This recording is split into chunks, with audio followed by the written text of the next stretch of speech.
So welcome back to the channel, and if you're new here, hey, I'm glad you stumbled in because today we're diving into something wild. How the squishy little computer in your skull, otherwise known as your brain, and, well, the way you think can literally shape your entire life. So let's talk about it. We're talking about success, we're talking about happiness, we're talking about relationships, and even how you handle a Monday morning meltdown. Okay, I think that you guys can see the image, so hey, give that up today, a thumbs up. And here's the kicker, guys. Your brain's flexibility matters. What scientists call neuroplasticity. It's a big fancy word, but what it actually means is you're not stuck. You can actually rewire your brain. Plus, I'm tossing in some biblical wisdom because if we're going to talk about shaping our lives, we've got to talk about the ultimate playbook, right? So grab a cup of coffee, a snack, maybe even a pen to keep some notes if you're feeling studious, and let's get into it. Hit that like button and we're ready. Let's roll. Okay. The first thing, what the heck is brain flexibility? Picture your brain like Play-Doh. When you're a kid, it's soft, it's moldable. You can squish it into like a dinosaur or a spaceship, no problem. Scientists calls this fancy word neuroplasticity. But what it actually means is it's your brain's ability to change, to adapt, to rewire itself based on what you do, what you think, and your experiences. See, back in the day, people thought your brain used to be set in stone. By adulthood, well, like, sorry, you're 25, but there's like no upgrades. Nope, that's just the way it is. That's the way your brain is always going to be. But research has shown that that's not true. But psychiatrists even used to do all of their psychiatrist work in that thinking that your brain was just hardwired. By the time you were like 25, there was no fixing it. But then research showed that that is simply not true, that it's flexible your whole entire life. So for example, let's say you start learning a guitar and at first your fingers are like, what is this nonsense? I don't know what I'm doing. But after a few weeks, your brain builds new connections and boom, you're strumming Sweet Home Alabama, or think about London taxi drivers. Studies show they're hippopotamus, and it's actually called a hippocampus, not a hippopotamus. But anyway, that's how you can remember it, is by the hippopotamus. But it's your hippocampus part of the brain it's for navigation. It actually grows bigger from memorizing all the crazy streets. So your brain actually just like when you upgrade a computer, your brain gets upgraded with the more that you know. And that is actually called the hippocampus. So, but here's where it gets real, and I mean real. It's not just about skills. Your thoughts actually shape your brain too.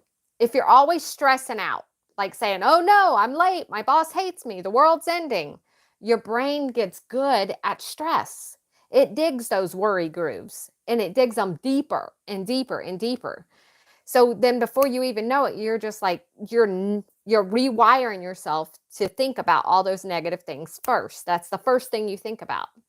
But you can actually train it to focus on solutions, or you can train it to focus on gratitude. Different grooves, different life. Totally. The way you're training your brain to think. So stop the stinking thinking. Stop the stinking thinking. And how can you rewire the brain to think more positive? Now, of course, let's bring in some biblical heat. We're talking Proverbs 23:7, and it says, as a man thinks in his heart, so is he. And that is not just poetry, boys and girls. That is neuroscience. Before microscopes, actually. It's in the good book. And what you think over and over becomes who you are. We're going to unpack that and more, so stick with me. Okay, how thinking shapes your day-to-day. Okay, let's make this practical. How does that brain flexibility thing play out in real life? Imagine there's two people. Let's call them Jake and Sarah. Same job, same town, same annoying neighbors, same annoying dog of the neighbors that barks until 5 o'clock in the morning. Okay. Or the same annoying neighbor who's mowing their lawn at 6 a.m. Jake wakes up and he thinks, great, another day of chaos. I'm doomed. His brain's on a negative loop. Stress hormones spike. He snaps at his own dog. He spills his coffee. By noon, he's texting his buddy, life sucks. Sarah, she wakes up, same annoying neighbors, same lawnmower symphony going on. Okay, that's loud, but I've got coffee. She thinks, I've got a roof over my head. Let's make today count. I can do this. See, her brain is wired for resilience. She's calm. She gets stuff done. And by noon, she's humming a whole different tune, like same day, different thinking. Totally different lives, though. And it's all just by the way they decided to think, even though they both had the same annoying coffee, and let's hope not, the same annoying neighbors. Okay, so here is the science. Every thought you dwell on will release a chemical in your brain. Negative thoughts, cortisol flows in. Stress city, positive ones, dopamine, serotonin. Hello, happy vibes. Over time, your brain gets addictive to whatever you feed it. It's why grumpy cat memes were funny, but grumpy cat people, not so much, right? So the grumpy cat memes, I can laugh at those, but the grumpy cat people, I'd rather not. I'd rather not deal with them. So let me tell you a quick story. A few years back, I know a person who was quite stuck in a rut. Bills were piling up, job stress, you name it. They'd wake up every single day thinking this is never going to get better. And guess what? It didn't get better because the brain was like, cool, we're pros at despair now. But then that person, I was telling them the same thing. They just happened to stumble across some of my other videos and some of my other things, and they got this idea of rewiring their thoughts. And they studied some scripture. And it started forcing them to think, okay, today might be tough, but I've got this. It wasn't instant by any means. It was not instant. But man, it changed everything. The mood, the energy, even the bank account eventually got changed. And that is what I'm talking about when I say brain flexibility in action. Take a look at the good book again. Romans 12:2 says, do not be conformed to the pattern of this world, but be ye transformed by the renewal of your mind. Now, Paul did not have a brain scan back then, I'll tell you, but he knew change your thinking, change your life. We're building on that.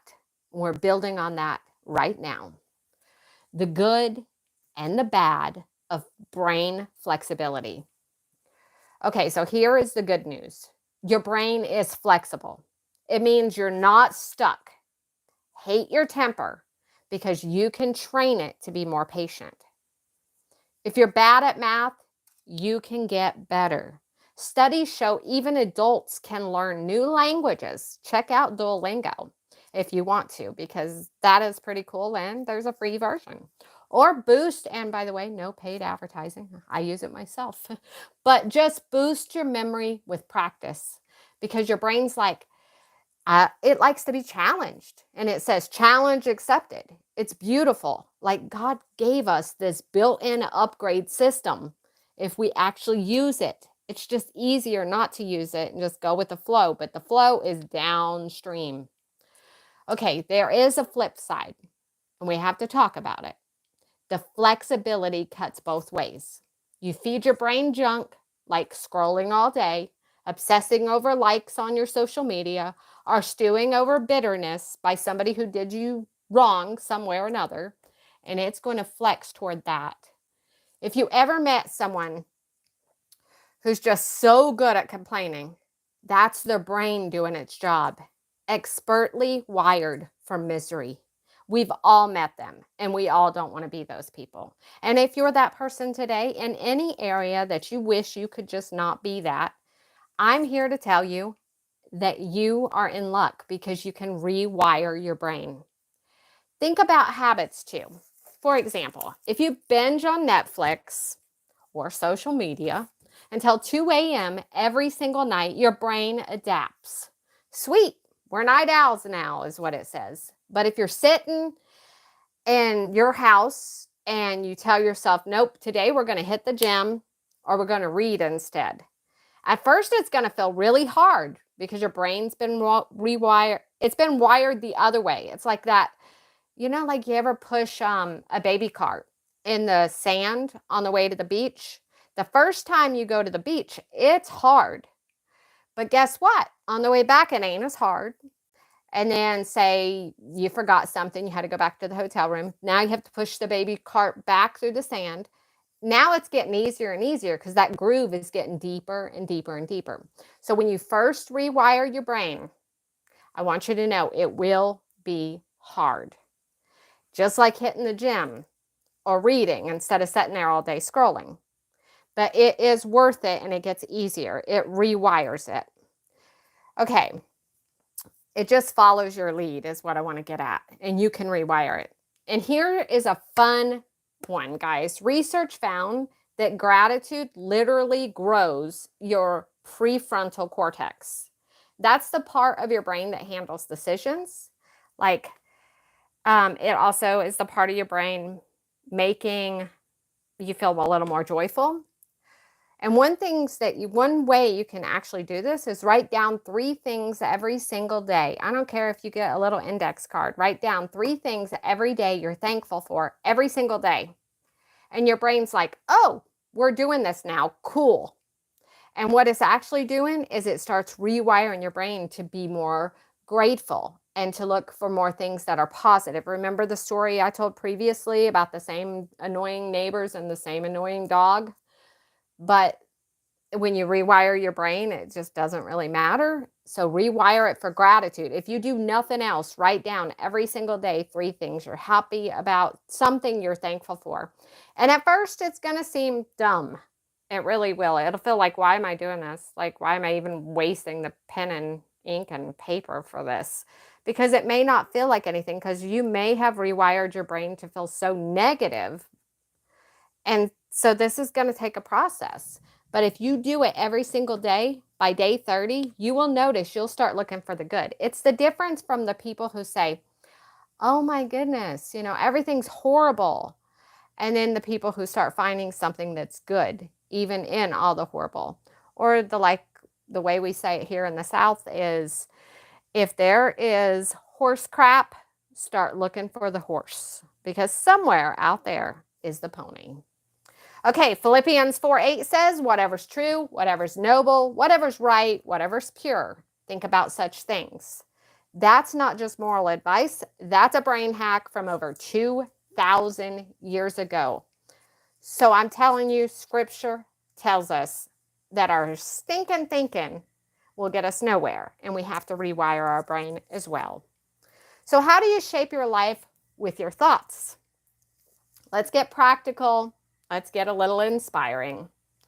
So, how do we use this? How do we actually flex our brains to shape a life that we actually love? Step 1, notice your thoughts. Focus your awareness on your thoughts. You can't fix what you don't see. Next time you're spiraling, thinking, I'm a failure, I'll never get ahead, catch it and say, whoa, brain, we're not doing that today. And then step 2, replace it. Swap the junk with the truth. I lean on Scripture here, and you can find your thing. But Psalms 139:14 says, I am fearfully and wonderfully made. So tell your brain that instead of I'm a failure, tell your brain that type of stuff. And get those little things that you can go back to, that you just know instantly when you catch your brain going in a spiral on the wrong way. What this does is it's like planting new seeds in that Play-Doh that we talked about earlier, the Play-Doh school. And we all had that. So that's what you're doing when you retrain your brain like this. Step 3, repeat the process, because neuroplasticity loves consistency. Neuroplasticity loves consistency, and it will take being consistent and persevering. Again, when you first write down the 3 things you're happy about, it's going to feel pretty dumb. But by day 30, if you're faithful and you do it every single day, you will see your brain, just by that simple little hack, will start looking for the pony instead of all the crap. Think about a path in the woods. You walk it once, it's faint. You walk it daily, it's a highway. Gratitude, hope, faith, practice them, and they stick. Start small, 5 minutes a day. Write down those 3 things you're thankful for. Let's see, what else do I have here? Here's the beautiful part, though. It's not just a rewired brain that changes how you treat people, but you're actually just kinder, more patient. You like yourself more, so naturally other people will like you, because none of us want to wake up in the morning and be like, oh, I just can't stand myself. When you don't even like your own company, there's problems. So by rewiring your brain, you can let your little light shine, and you can like yourself, and other people can too. All right, we've covered a lot here. Brain's flexibility, how thoughts shape your life, some biblical wisdom to tie into it all together. Your brain is amazing. It's moldable, it's a gift, and what you feed it actually matters. So here is your challenge. Pick one thought to rewire. Maybe it's, I've got this, instead of I can't. And see what happens. Pick that one thought to rewire. Write down your 3 things that you're thankful for every single day for 30 days, and then let us know how it rewired your brain. And if you like this, smash the like button. Subscribe if you have not. I would love to have you back. Drop a comment. What's one thought that you're going to flex your brain toward? Let's keep this convo going. And until next time, keep thinking good stuff, keep shining, and I will see you in the next video. Peace out, guys.